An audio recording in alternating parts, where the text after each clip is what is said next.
نحمد و نصلی علی رسول الکریم اما بعد۔ یہ نفرت بری ہے نہ پالو اسے، دلوں میں خلیشیں نکالو اسے۔ یہ نفرت بری ہے نہ پالو اسے، دلوں میں خلیشیں نکالو اسے۔ نہ تیرا نہ میرا نہ اس کا نہ اس کا، نہ تیرا نہ میرا نہ اس کا نہ اس کا، یہ سب کا وطن ہے بچا لو اسے۔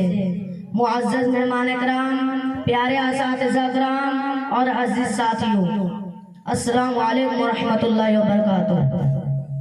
سرزمین ہندوستان کا چپا چپا اور گلستان ہند کا پتا پتا اور بوٹا بوٹا اس بات پر شاہد ہے کہ ہندوستان کا مقدس سرزمین پر جب تن کے گورے مگر من کے کالے انگریزوں کا ناپاک سایہ پڑا، جب یہ سازش قوم ہندوستان کا تخت و تاج پر بیٹھے تو سب سے پہلے علم بغاوت نے بلند کیا۔ راستے پہ قربت اور دوری سے بے فکر، راہ خطرات سے بے فکر ہو کر ہم نے اپنے ملک کی آزادی کے تلاش میں پھانسی کے پھندوں کو چوم کر منزل کا نشاں پوچھا تو کبھی ملک کی آزادی کے لیے ہم نے اپنے جسموں کو لہو لہان کروایا، آگے کے انگاروں میں جانا پسند کیا۔ ہم نے اپنے ملک کی آزادی کی خاطر سربر عدالت نغمہ آزادی سنائی، مارچا کی کوٹھریوں کو اپنا وطن بنایا۔ محترم حضرات اور عزیز ساتھیوں، جس طرح صدیوں غلامی کے بعد ہمارے قربانی کی بدولت ہندوستان انگریزی اقتدار سے آزاد ہوا اور ہم نے بہت سوچ سمجھ کر جمہوریت کا راستہ اختیار کیا کہ مختلف مذاہب اور عقائد کے کروڑوں ہندوستانی آزادی کی حقیقی دولت سے سرفراز ہو سکے۔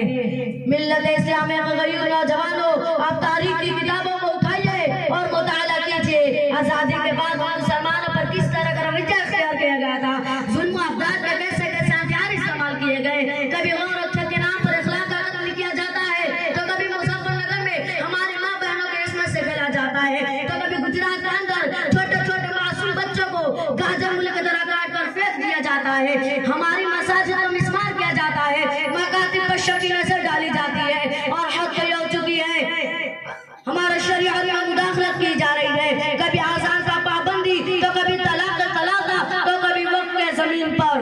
محترم حضرات، ایوان حکومت ایک بات پہنچا دینا چاہتا ہوں، یاد رکھو فرقہ پرستان کو اتحاد کا دشمن ہو، سیکولرزم کے نام پر اپنی روٹیاں سیکنے والوں کان کھول کر سن لو، جب تک اس زمین پر ایک کلمہ پڑھنے والا باقی رہے گا خدا کے قسم وہ اپنے شریعت پر عمل کرتا رہے گا۔ ہم کل بھی اپنے شریعت پر عمل کرتے تھے، آج بھی کرتے ہیں اور روز قیامت تک کرتے رہیں گے انشاءاللہ۔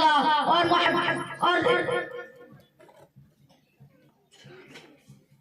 کوئی محتالات پیدا نہیں ہوا جو ہمارے شریعت پر عمل کرتے ہوئے روک سکے۔ محترم حضرات، ہم کل بھی اپنی شریعت کے لیے، اپنی آزادی کے لیے سولی پر چڑھتے تھے، آج بھی چڑھ سکتے ہیں اور دو پوٹنکوں کا مقابلہ آج بھی کر سکتے ہیں، بارودی شعلے سے جھلس سکتے ہیں، لیکن اپنے دین و دھرم سے، اپنے مذہب و ملت کے اندر آنچ نہیں آنے دیں گے۔ مظلوم صحیح مجبور نہیں ہے ہم، مظلوم صحیح مجبور نہیں ہے ہم، اگر شریعت پر آنا چاہے تو بابا ہم بھی جن پر آ جائیں گے۔ وقت غیر نوجوانوں، مسلمان اپنے اس ملک سے اتنی محبت کیوں کرتا ہے؟ مسلمانوں کو اپنے اس ملک سے اتنی محبت آخر کیوں ہے؟ ہم کیوں نہ ملک سے محبت کرے؟ جیتے جی کرتے تھے، مرتے دم تک کرتے رہیں گے انشاءاللہ۔ اور محبت کا سرٹیفکیٹ کے لیے کسی کھڑوں پر پیشاب کرنے والے سے لینے کی ضرورت نہیں۔ ملک سے محبت کا طریقہ ہمیں اللہ کے رسول صلی اللہ علیہ وسلم نے سکھایا ہے، ملک سے محبت کا سلیقہ ہمیں قرآن نے سکھایا ہے، ناولوں سے سیکھنے کی ضرورت نہیں۔ عزیزان گرامی، آج ہمارے ملک میں کیا ہو رہا ہے؟ ہر طرف سے سازشیں، میں بات صاف طور پہ کہنا چاہتا ہوں، ایسے فرقہ پرست کرے یقیناً آٹے میں نمک کی طرح ہے، ان کی وجہ سے ہندوستان کا ماحول برباد ہو رہا ہے۔ ہم تمام ہندو، مسلم، سکھ، عیسائی بھائیوں کو چاہیے کہ ایسے آستین کے سانپوں کو، ایسے زہریلے سانپوں کو کچل ڈالے، ملک کی بقا کی فکر کرے۔ معزز سامعین کرام، ہمارا ہندوستان، ہمارا ملک ہندوستان جمہوریت کا باسطہ کچھ نالائق ملک کے غدار ہندوستان کو قبرستان بنانے کی کوشش میں لگے ہوئے ہیں۔ یاد رکھو، جب تک اس دھرتی پر ایک کلمہ والا زندہ رہے گا خدا کی قسم ہندوستان کے آبرو سے کوئی ماں کا لال کھیل نہیں سکتا۔ اور کشمیر سے لے کر کنیا کماری تک، منی پور سے لے کر راجستھان تک، ہندوستان کا چپے چپے کو جب بھی ضرورت پڑی تو ہمارے لال آگے بڑھے، کبھی میر عبدالحمید کی شکل میں تو کبھی خان عبدالغفار کی شکل میں تو کبھی بھگت سنگھ کی شکل میں۔ یہ ہمارا ملک تھا، ہمارا ملک ہے اور ہمارا ملک رہے گا۔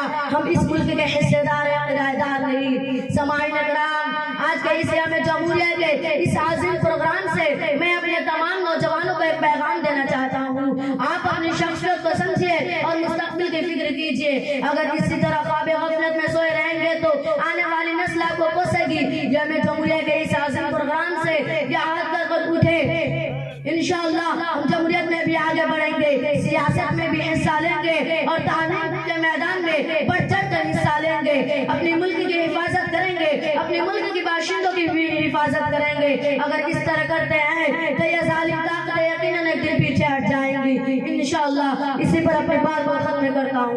وما علینا الا البلاغ۔